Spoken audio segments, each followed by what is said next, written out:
Alrighty guys, how's it going?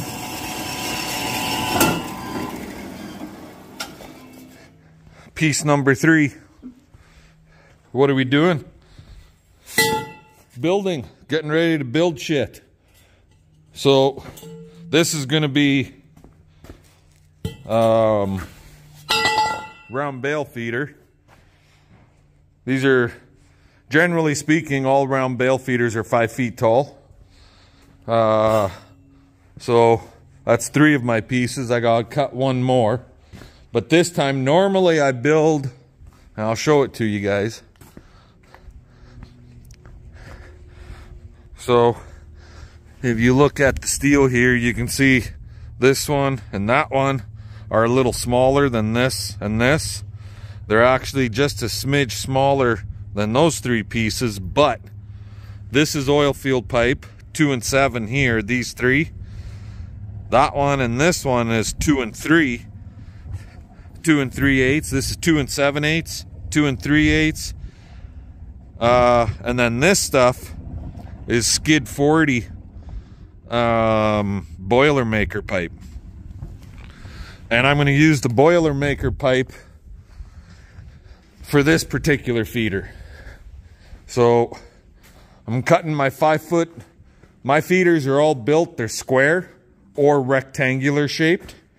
For any of you newcomers, I guarantee you this feeder is going to be one of the heaviest built feeders you can purchase.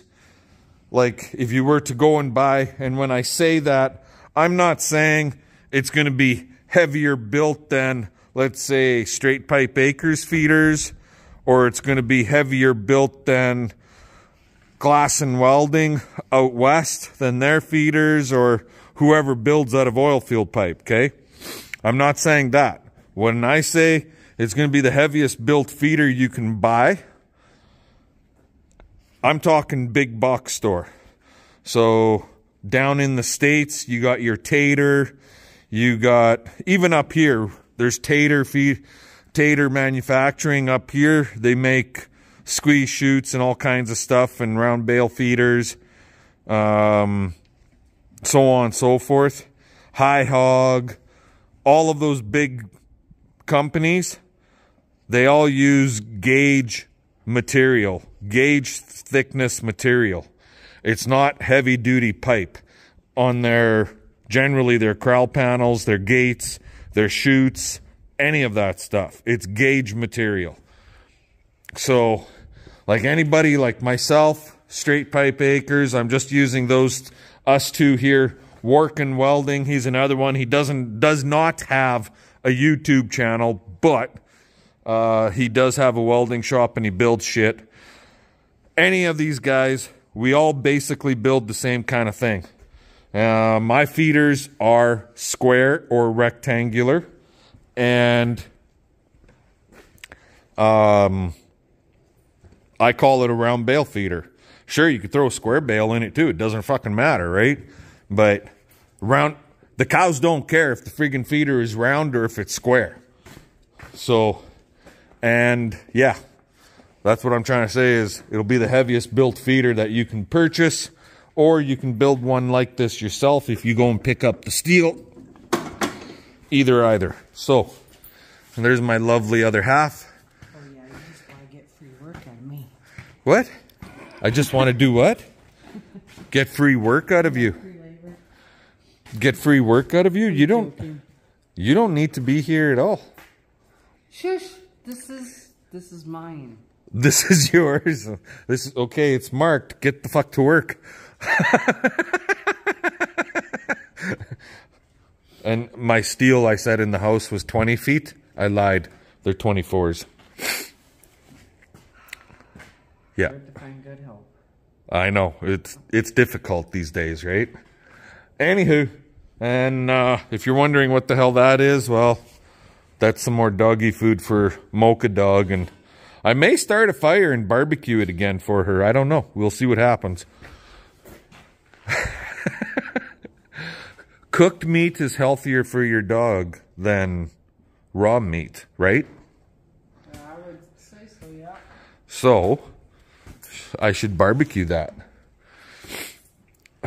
right? This is light. This is light stuff. Okay. Just so you know. It's it's skid 40. It's basically 3/16. So I know. Just so you know. It's light. You should be able to pick this up and swing it around. Swing it around like a big old sword. Baseball bat. Like a baseball bat, yeah.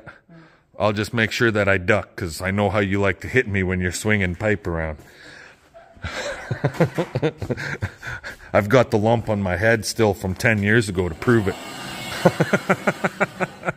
Anywho, I'll let you guys go. We are building a round bale feeder. At least we're going to get the steel cut for a round bale feeder. I'll talk to you later. Alrighty guys, so we got all of our pipe pieces cut. These guys. And since I'm building this one for myself, I did splice some pieces together to make up a piece. And anyways, I pressed my ends, not right flat, but you can see there's a little bit of a gap. They are a little bit pressed. It's all done in 30-ton air over hydraulic. And that's the first wall right there. So whenever I build something and I put a splice on it, I generally, for a round bale feeder, I'll put the splice point on the neck rail area or the brisket rail, top edge of your skirt, which is right there. There, gives you a better view. So that's the top, this one's the bottom, that's the top edge of the skirt right there. So yeah, this feeder is on the inside, 6'6" wide to the inside. So on the outside, it'll be just shy of 7 feet, being that this is 2.5-inch pipe. Let's just run a measurement on her if we can with one hand.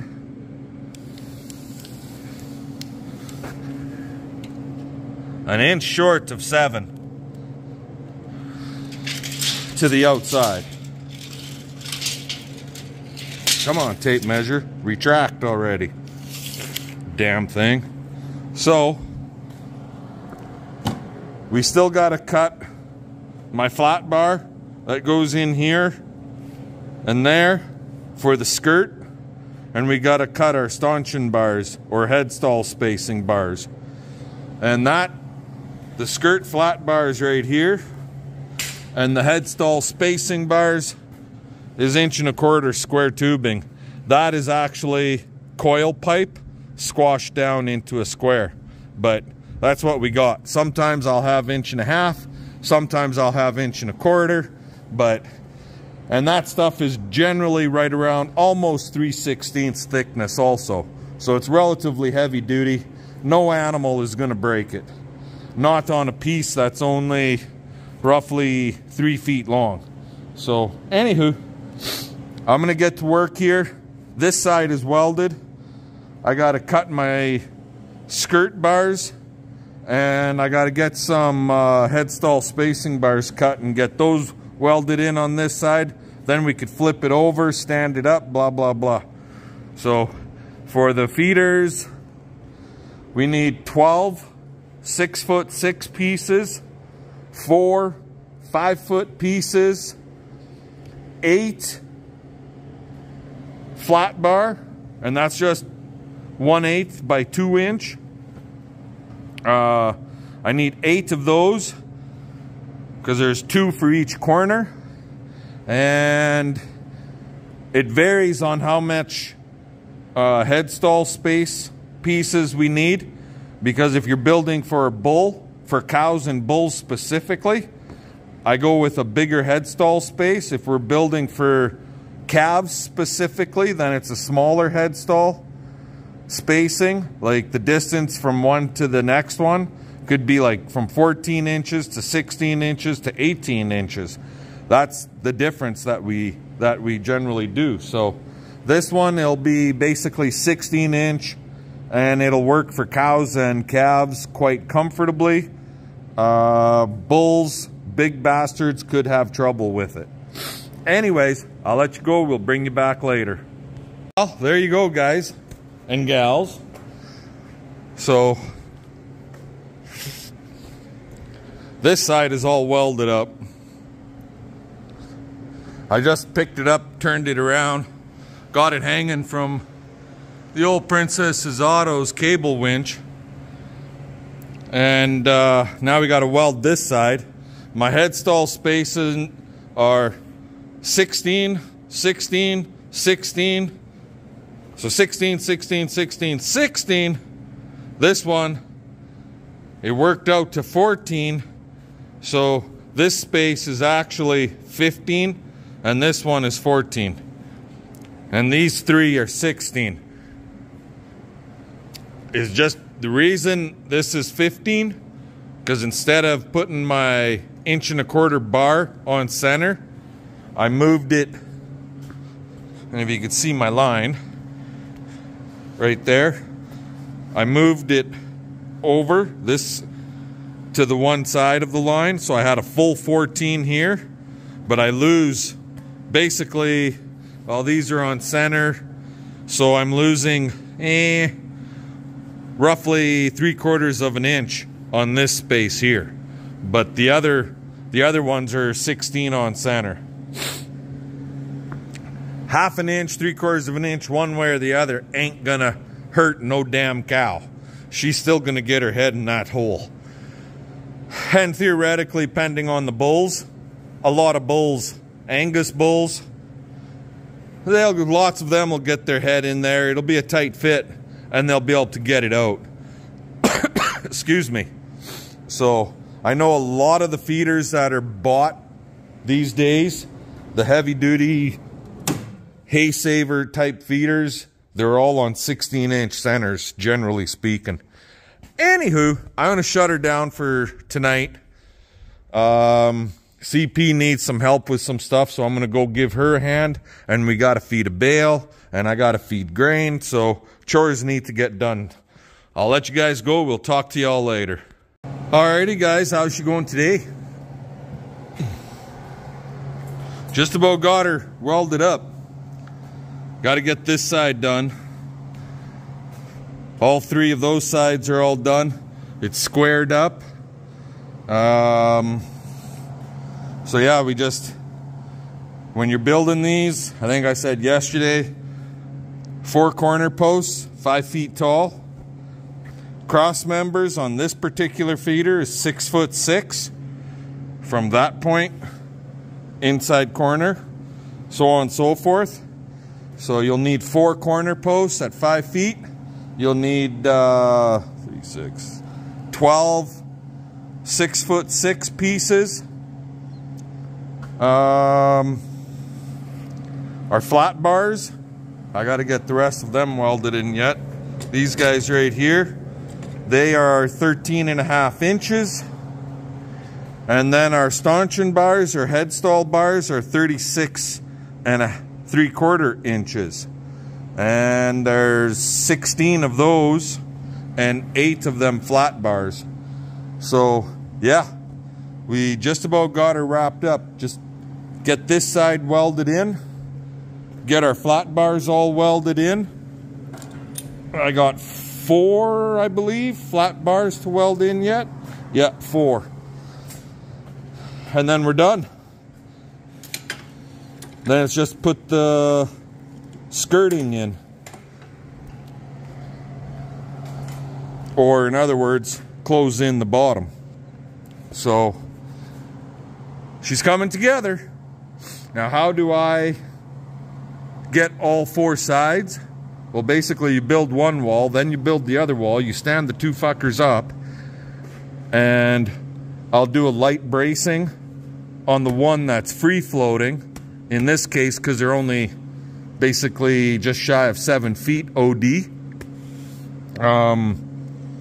I'll just throw a chunk of steel, pipe, whatever, on the one side and brace it up on the one side. The other side, we use the winch.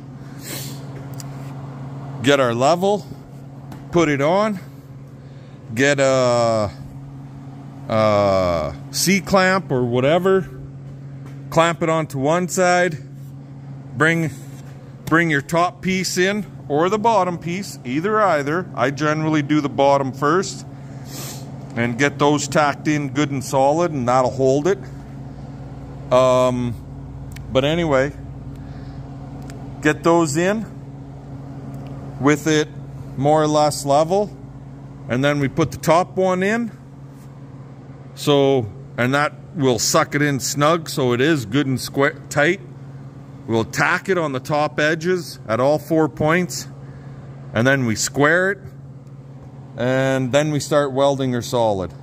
So with it welded solid on the far side, this side ain't gonna go nowhere. It's tacked in, it's good to go. Anywho, that's how I do her. I'll bring you guys back when she's all done. At least the welding part. Alrighty guys, there it is. All done. Let's just do a walk around, make sure I didn't miss any welds.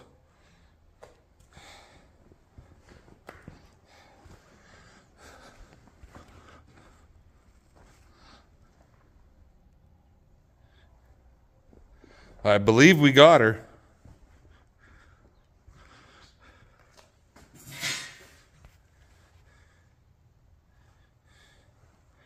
She's all done now. The only thing we got to do is get the wood. I don't have the wood to close in the bottom.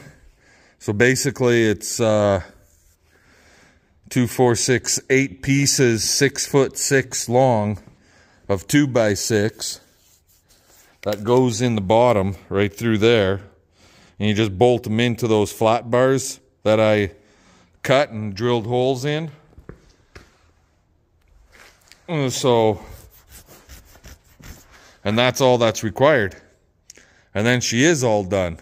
I do have 2x6 here, but I got 12 footers and I got 16 footers.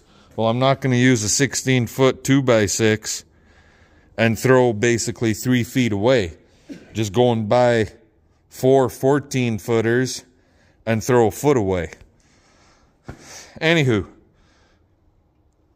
that's for another day. That's not for today. Anyway, I'll let you guys go. We'll catch you all later.